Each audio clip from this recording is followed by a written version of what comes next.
Hey, welcome everyone. In this video, you're going to be learning how to play Street Fighter 6. Now, in this very same video, you're going to be taught the mechanics the game expects you to understand in order to do well and find success.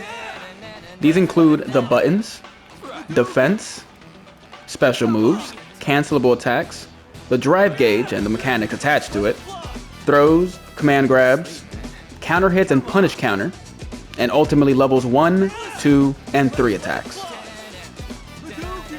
Street Fighter 6 is going to be a 6-button game. If you're on PlayStation 5, on your controller, you should see your X, square, triangle, and circle buttons, along with your R1 and R2 buttons. If you're on Xbox, that's going to be A, X, Y, B, along with your right bumper and right triggers. Now, from those 6 buttons, you're going to have your lights, your mediums, and your heavies. Your lights are going to be your moves that come out the quickest. They have the shortest amount of range, usually. Conversely, your heavies, like your heavy punch and heavy kick, are going to be the moves that come out slower, but have longer range. Your medium buttons, they're going to be smack dab in the middle, and for the most part, they share features of both sides. I will comment real quick and say that Street Fighter 6 does not use the same combo systems you might be used to in other fighting games. What I mean by that is there is nothing in these menus here that show you like preset combos, like press square, square, triangle, square, X for like this 5-hit pre-recorded combo. The closest you might get is in this command list. Each character clearly has a different command list, but this is more so reserved for their special moves, and we're going to touch on that a little bit later. Street Fighter 6 is going to be a hold back to block fighting game. Just like the name suggests, you hold the back button away from your opponent and you'll start blocking. In this game, when you are blocking, you do not lose any health, which is great.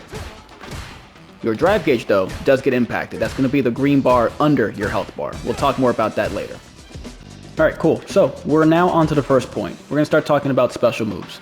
I went ahead to make it a little bit easier for everybody, activated the input history that you'll see over here on the left-hand side of the screen, right behind Ryu.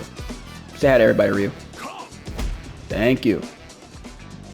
So, special moves. You're going to find that right here in the menu under the command list option. Every single character has their own list of special moves. We're going to be focusing on Ryu just for consistency's sake. Let's look at the first one up here, Hadouken. So, looking at the command, we have down, down, forward, forward, and a punch button. Now, specifically, it just shows a punch icon. It does not show the different colors to denote which intensity. That's actually on purpose. Reason being, you have different Hadoukens for different intensities. So just like how we have light punch, medium punch, and heavy punch, we have light Hadoukens ranging all the way to heavy Hadoukens. Now, it might be hard to tell like what was the difference, like what's the point. The most glaring example I can give you, let's look at the light Hadouken again. And this is a heavy one. So how fast that was? So it doesn't go for every single character, but different special moves with different intensities have different impact or different effects. Some moves will be faster, slower, will hit higher or lower. It changes per character. A little side comment from me to you guys. In my experience playing this game, I want to warn you that this game is unforgiving. Don't be scared by that, but this game is very, very intentful. When you are learning these moves, it does not care that you got most of the move. It is either correct or it is not. Be very mindful, because if you're uninitiated, like we were first playing this game, you might get frustrated because you swear on everything above ground you hit the Shoryuken. If you check back your history, no, you did not. You got most of it done, but not all of it. So I guess a takeaway is, this game is going to teach you, whether you like it or not, how to correctly put in these button commands. Alright, now we're going to start talking about the next point, which is going to be about cancelable moves. Let me first describe what a cancelable move is. So in fighting games, there are moves that can be interrupted prematurely or stopped early, and you can be switched into a different attack, a different move, a different gesture, anything you can think of. Those moves are classified as cancelable. You can cancel their animation. Now, the cool thing about Street Fighter 6, not every single move can be canceled. 2, To know which one is cancelable, they actually have a little feature in the menu, right over here under Cancel Timing Display.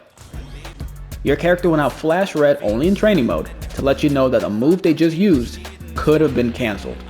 For example, playing as Rashid, say hi Rashid. Appreciate you, bro. He has this move right here. Crouching medium kick. See how he flashes red? Versus his heavy kick. No flash. Standing medium punch, flash. Forward heavy punch, no flash. It's important to know which ones are cancelable because the next couple of points are using cancelable moves as their jumping off point. Great, now that we have a pretty decent foundation for some of the functions in this game, we can finally start talking about what might be the most controversial addition to Street Fighter. This green bar, right up here, right under our health bars, this is called your drive gauge. This cool gauge, separated by 6 distinct blocks, basically represents your character's stamina. There is a multitude of different game mechanics that become available just because this gauge exists. We're gonna go down the list one by one. Bringing the first one to the front, we're gonna go ahead and press our medium punch and medium kick buttons together simultaneously. Doing so will make your character glow blue, and they'll enter this cool little weird stance. This is your parry. During this state, when you're glowing blue, no moves can hurt you at all. You're completely invincible. Doesn't matter what type of move they're coming from, doesn't matter what they're trying to do, nobody's opening this door. Now, as powerful as this move actually sounds to be, there's some major drawbacks. One I'll talk about now and one that I'll talk about later in another section. The smaller drawback is that you can press this move all you want, but you see how that meter on the top is going down and down? It does drain your drive meter. This is a very exhaustive move. I will say that when you are in this state, any attack that would have basically given you any damage, instead, it replenishes your drive meter. Now, we talked about a defensive mechanic that becomes available because of this gauge. Let's talk about an offensive mechanic. So by combining your heavy punch and heavy kick buttons together, you activate this bad boy. Your character is going to be enshrouded in a lot of bright lights of what looks to be like spray paint. Very powerful move where your character basically throws and lunges themselves at your opponent. Depending on what your opponent is doing, different things will happen. Talking about the first scenario, if your opponent just so happens to be blocking, this move where your character throws and lunges at them will shove them right off of you. It'll push them way back. This could be very effective if you're being pushed back into the corner and they're encroaching on you. You can go ahead and just shove them right off. Alternatively, if your opponent just happens to not be blocking, not doing anything else, just not blocking, it will continue by pushing them off of you. They will sustain a little bit of damage, but the distance that they fly will be much, much further. I'll be honest, this is really rare that stuff like this happens. What's more likely to happen is this next one. If you were to try to use this move in retaliation, if you think that your opponent is just hounding you and just won't get off of you, you can use this to punish them for overextending themselves. It'll look something like this.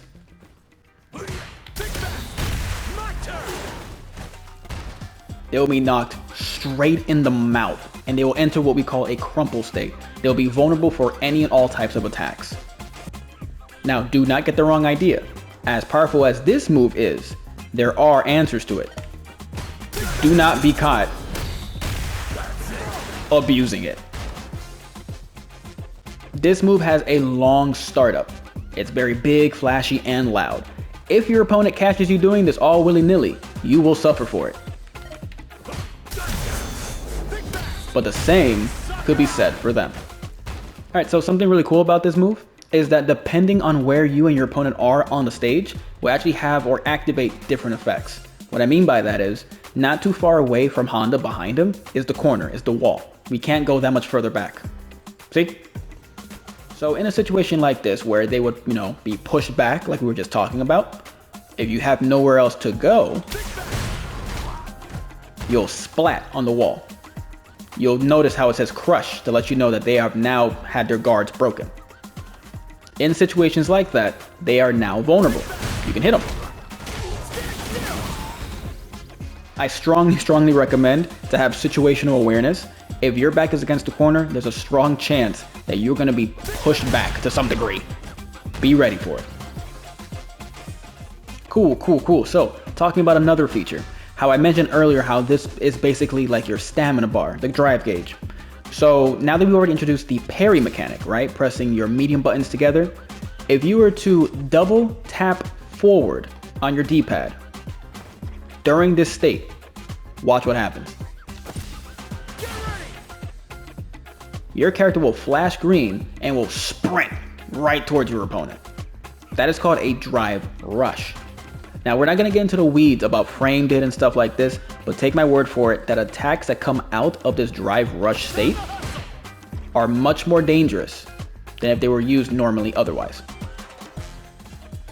Nice, cool, great. So we've already talked about parry. We've talked about drive rushing. We've talked about drive impacts. And we also talked about cancelable moves.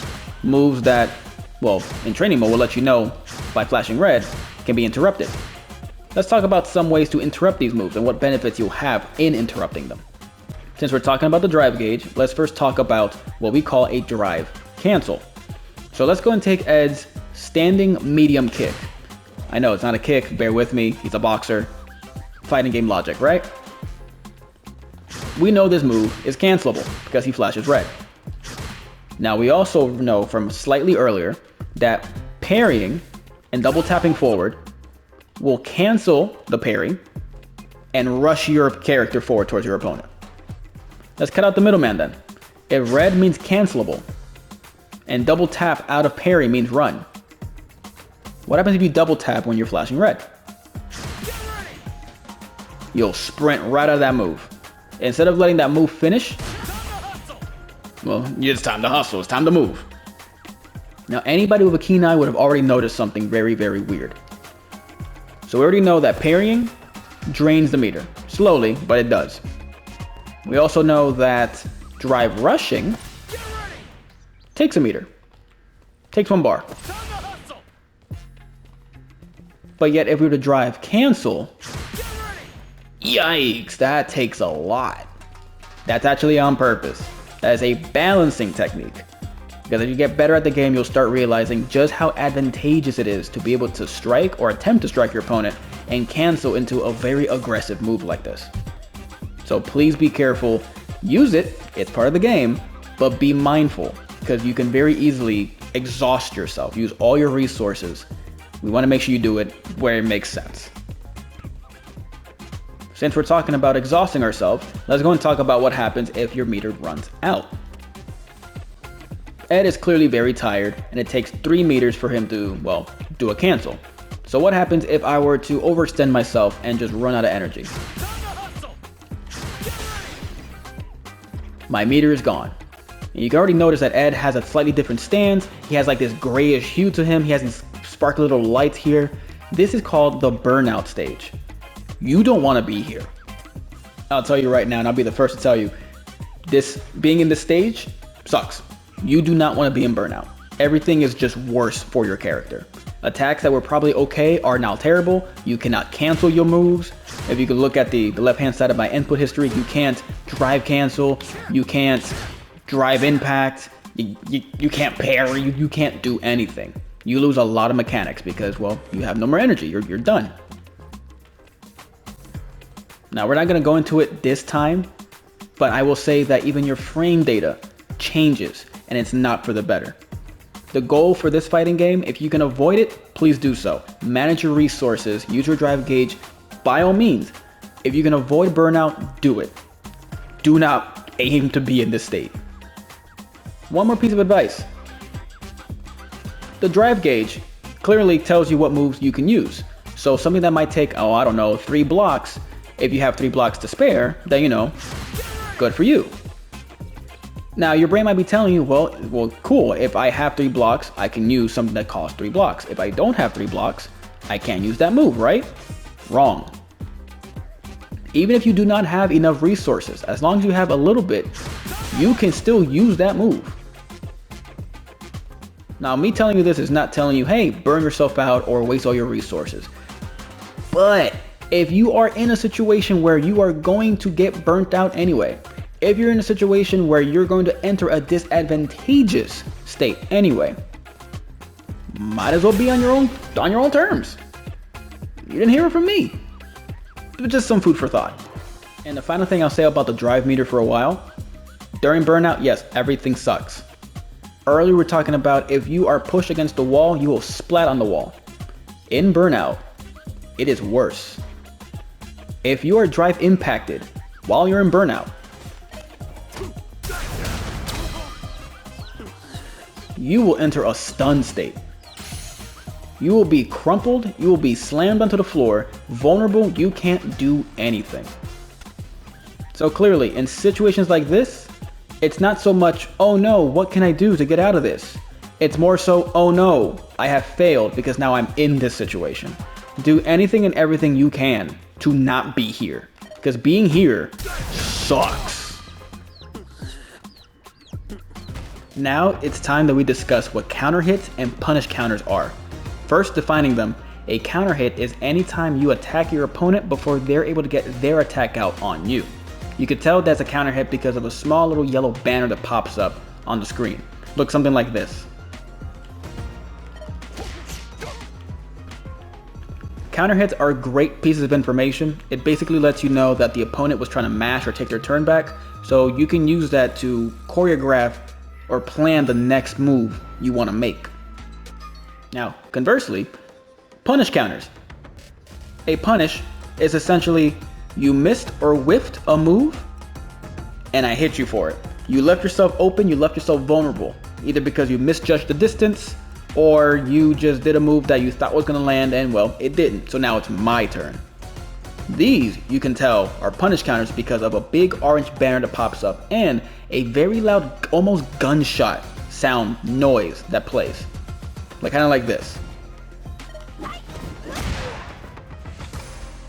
Now once again, we're going to avoid going way too deep into stuff like frame data. I will let you know that counter hits and punish counters do change the property of the moves you landed on. So maybe a hit that could have just been used once can lead into a combo because you got a counter hit, and even more so if you got a punish counter. Just to give an example, Chun-Li is set right now to, after the first hit, automatically block the next one, so you know something is or is not a combo. We're going to try using our heavy punch and to reuse donkey kick. You already saw it does not connect. Yet if I get a punish counter, that's a combo. So just try to keep that in mind. Punish counters, very good.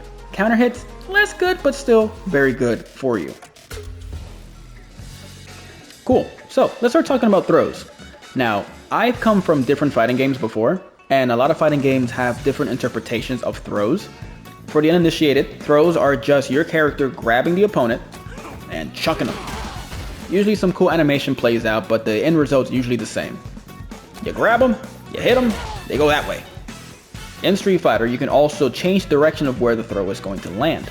So if you do nothing and just press the necessary buttons, they go forward. But if you're to press and hold back during the grab animation, they go backwards. So let's go ahead and announce what buttons you need to press for a throw. It's going to be your light punch and light kick together. Just like that. Inversely, pressing back and light punch and light kick together is the back throw. Throws in this game come out ridiculously fast. For those who care about numbers, it comes out at 2 frames. Unlike other fighting games, a lot of other fighting games, throws are not something you can realistically react to. I don't care how fast you think you are not reacting to 2 frames. Instead, throws are more so like a punishment for entering close quarters. Street Fighter is more of a strike-throw mix-up game, where when you're within distance, you don't know whether they're gonna hit you or grab you. And each one has their own answer. Most of Street Fighters fought at relatively wider distances like this. If you're this close, for the most part, you've messed up. One of you have. So now that we've discussed throws, let's go and jump back a couple of steps earlier. We were talking about parrying. I was telling you guys that you're invincible, you're invulnerable, nothing can hurt you. And for the most part, that is the truth. Except for throws. See, during this state, since you're so invulnerable, it needed some type of answer. Let's go and look and see how much damage a throw does normally. Okay, about that much. Now let's see how much it does when it's in response to me parrying. That's a big difference. Besides the cinematic playing, you get to suffer big boy damage. The direct answer to parrying is throws. Alright, now it's time to talk about the gauges below our character's feats. This is going to be how we use our super arts, our levels 1, 2, and 3. So every single character has a minimum of 3 separate super arts. There are some that might have 4, hint hint, wink wink, but for the most part, every character has 3. Every single one is not just a linear progression of damage. For some characters it is. Other characters, they unlock really cool and special abilities by using this gauge down here. Let's go and look at Ken's attacks just for example. Going to the command list, you can see his level 1, 2, and 3 combinations. Looks like for his level 1, his Dragon Lash Flame is going to be quarter circle back twice and a kick button. Remember what we talked about before, this game is unforgiving. So no halfsies, no you got it 80% of the way, it doesn't matter. It's not going to register what you're trying to do. You and I both know what you're trying to do. But if you don't do it 100% correctly, it might as well have been 0% correctly. It does not matter. So together, let's go ahead and try the down, down, back, back, down, down, back, back, and kick commands in rapid succession. Just like that. Cool. So that does a lot of damage. That's nice. Let's look at his second one. Okay, this one is quarter circle forward and kick. This is level 2. Clearly you need 2 bars to do this one. A little bit more damage. Very nice. And it looks like for Ken's level 3, it's going to be quarter circle forward twice once again, but this time with a punch button. Should look like this.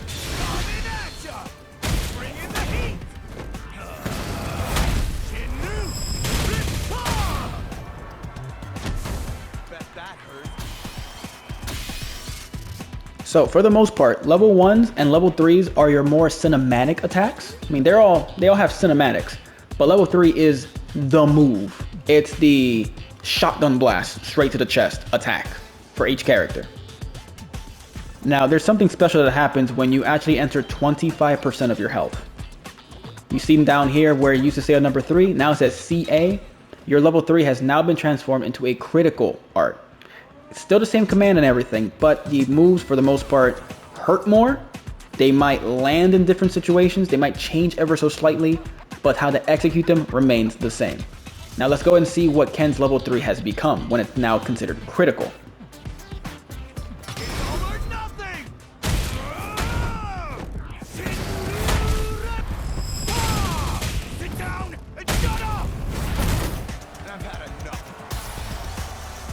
So a little bit more damage that time, but that's ultimately it. We still land pretty decent amount of space away from each other. Now, I don't play every single character in this game, but I will tell you that as a Jamie main, I know that his changes significantly.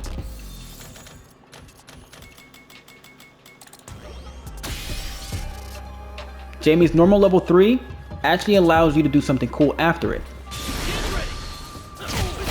Come on, it's time to train.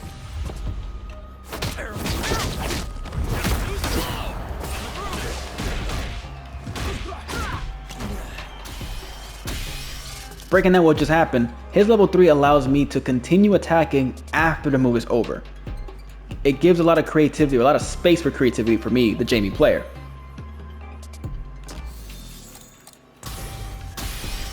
But let's go and check out what happens if Jamie is in the critical state. This is our destiny. My secret art gets got.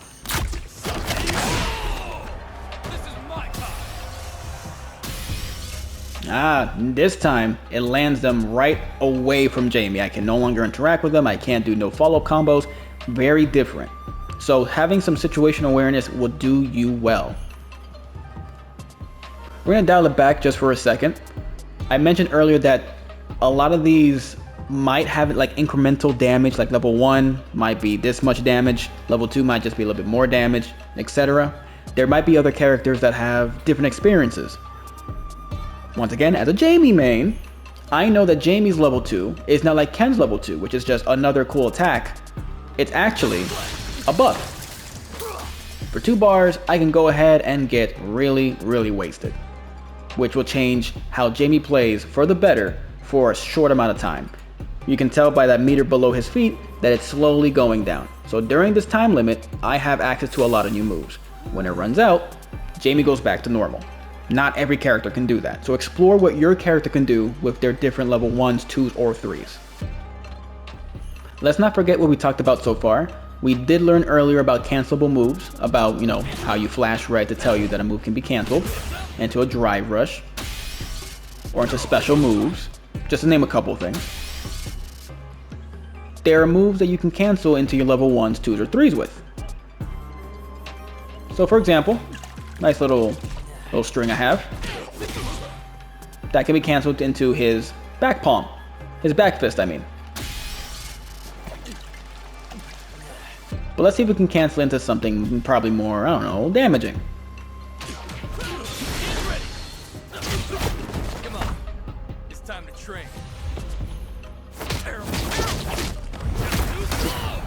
Not good enough. That's right, boys and girls. You can cancel into your level 3 from even a string like that. Training mode is going to be your best friend in learning what moves are and are not cancelable, finding out different techniques. Spend as much time as you can in here without losing your mind, clearly. But it's imperative that you learn stuff like this. Spend some time in training mode to find out which moves cancel into what. General rule of thumb, if it flashes red, it can go into your level 1. And your level 3 pretty easily. Now for level 2s, for the most part, it's actually going to be the moves that flash blue. I've been hiding these specifically. So Jamie has a forward kick button, just for example, you just saw him flash blue. This move can be cancelled as level 2, and on successful hit can actually combo.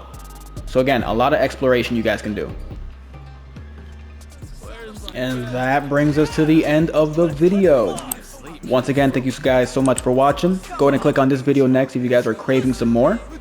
But beyond that, I hope you guys have a fun time playing Street Fighter 6. And if nothing else, go out and go punch somebody. Virtually. Come on. Bring it. Yeah. Let's let it fly. Where's my bag?